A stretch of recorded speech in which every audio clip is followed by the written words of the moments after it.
Gray's Ferry is a community many would describe as close-knit, unassuming, and strong. It's a neighborhood where people know each other by name, where families build lifelong memories, and where kids run in the streets without fear. It is a place where the familiar rhythm of daily life is punctuated by the laughter of children playing, neighbors chatting on their porches, and the hum of daily routines.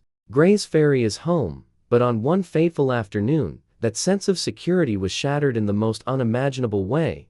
On July 7, 2025, at approximately 2:15 p.m., a tragedy unfolded in Gray's Ferry that would leave 3 dead and 9 injured. In mere minutes, a community that had prided itself on its safety and tight-knit bonds was thrown into chaos. The sound of rapid gunfire tore through the peaceful streets, a sound so terrifying that it immediately froze the residents in their tracks. People screamed and ran for cover as bullets rained down. By the time the shooter disappeared into the streets, the lives of 3 innocent individuals were taken, and the lives of 9 others were forever altered. This video will take you through the shocking details of that tragic day. We will examine the lives of the victims Marcus Johnson, Michael Stevens, and Monique Carter, and explore their legacies. We'll dive into the investigation, uncovering the twists and revelations that turned this senseless violence into a nightmare that would haunt Gray's Ferry for years to come.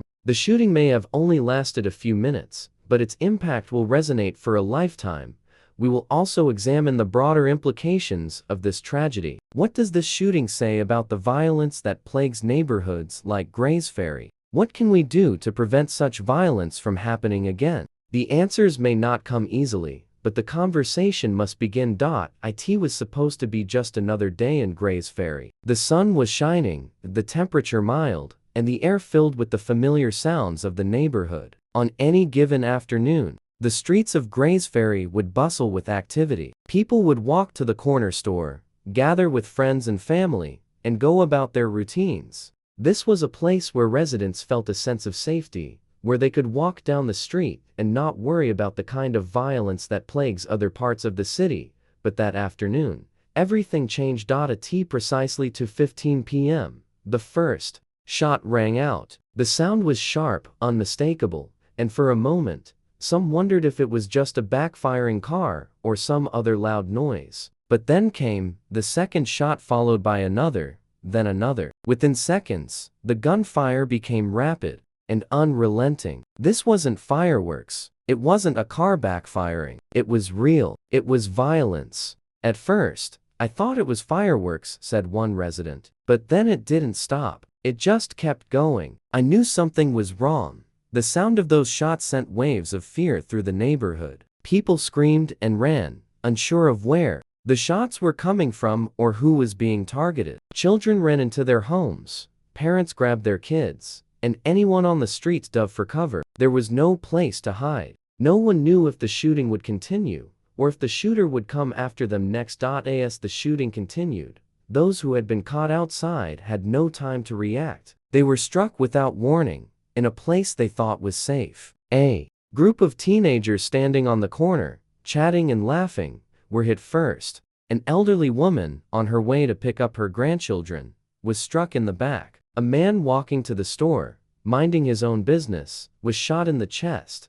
The violence was chaotic, random, and terrifying. In just minutes, the street became a war zone. People who had been neighbors, friends, and family just moments before were now victims of a horrific attack. As quickly as it had started, the shooting stopped. The shooter fled the scene, leaving behind a community devastated by the loss and injury of its people. It was over so quickly, said another eyewitness. But the damage was done. People were lying in the streets, and others were running for their lives. First responders arrived almost immediately. The police and paramedics worked swiftly to secure the scene and attend to the wounded. But the damage had already been done. 3 people were dead, and 9 others were left with injuries ranging from gunshot wounds to broken bones from the panic of running for cover. The community, once filled with life and laughter, was now gripped by fear, grief, and disbelief.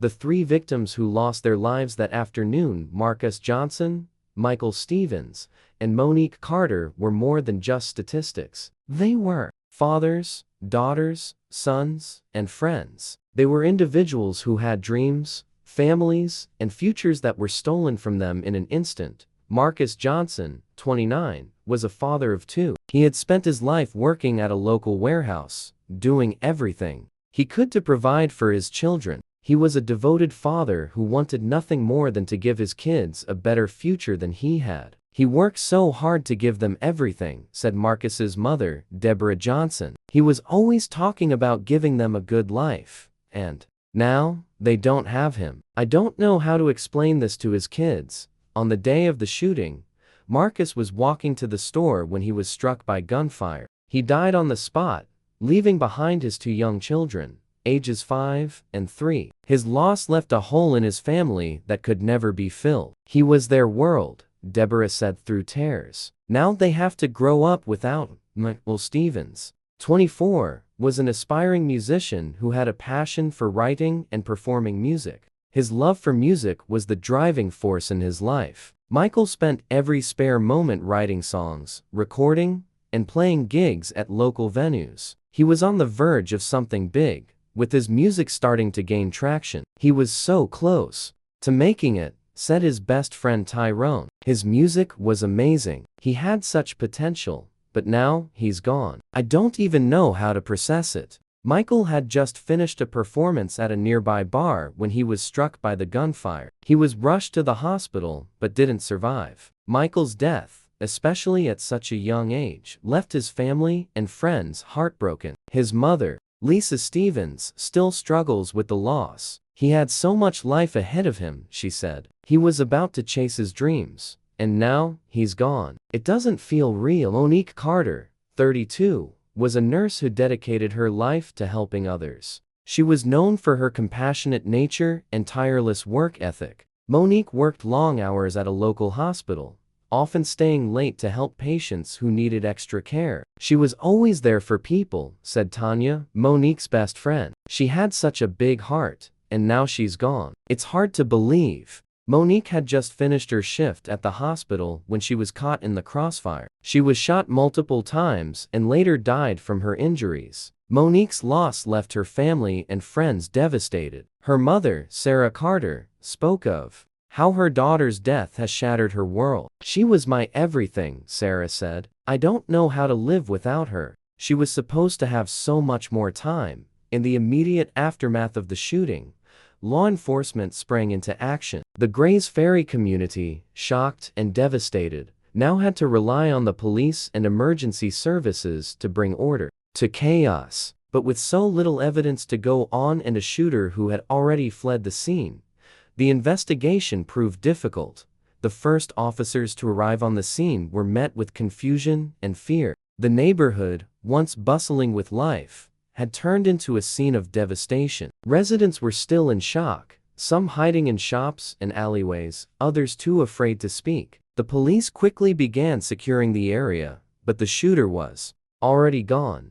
It was hard to process, said Detective Carla Rodriguez, one of the first on the scene. We had a lot of wounded people and a lot of people in shock, but we didn't know where the shooter had gone. Our job was to get to the scene, secure the area, and then work to figure out who did this. Forensic teams arrived shortly after and began collecting evidence. They found shell casings, bullets, and bloodstains that would be crucial in piecing together the shooting's timeline. The ballistics team worked tirelessly to determine the type of weapon used and whether it had been involved in any previous incidents. The first few hours were critical, said Sergeant Michael Duran. We had to process the scene quickly, but we didn't want to miss anything. Every piece of evidence was important. The investigation was hindered by the community's reluctance to speak. Fear of retaliation from the shooter and their associates kept many witnesses from coming forward. Some who had seen the attack were too scared to identify the shooter,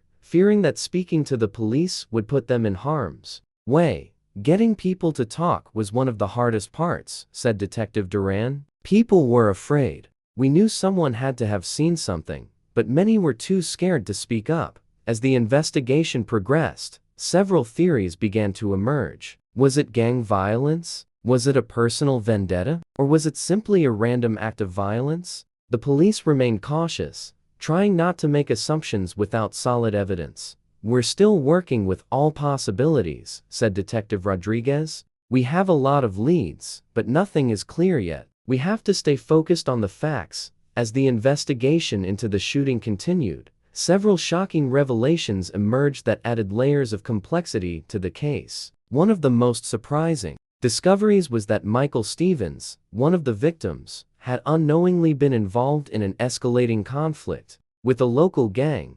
Michael's death had been a tragic mistake. He had been in the wrong place at the wrong time. It was revealed that the shooter had been targeting someone else, and Michael was caught in the crossfire. But the twist didn't stop there. Investigators uncovered a hidden connection between Monique Carter and the shooter. Monique had once worked with someone closely tied to the shooter, someone she had mentored during her time as a nurse. Was this a random act of violence, or had Monique been targeted because of her past connection? These revelations changed the entire direction of the investigation. The mass shooting in Ferry was a tragedy that will forever mark the lives of its victims, their families, and the community. 3 lives were taken, and 9 others were left with wounds both physical and emotional that will last a lifetime. But in the aftermath, the strength of Ferry's residents shone through. Despite the shock and fear that gripped the neighborhood, the community rallied together. The victims' families, while devastated, have made it their mission to keep their loved ones' memories alive and to fight for justice. The investigation is ongoing, and justice has not yet been fully served. But this tragedy has sparked a much-needed conversation about gun violence, the impact it has on neighborhoods like Ferry,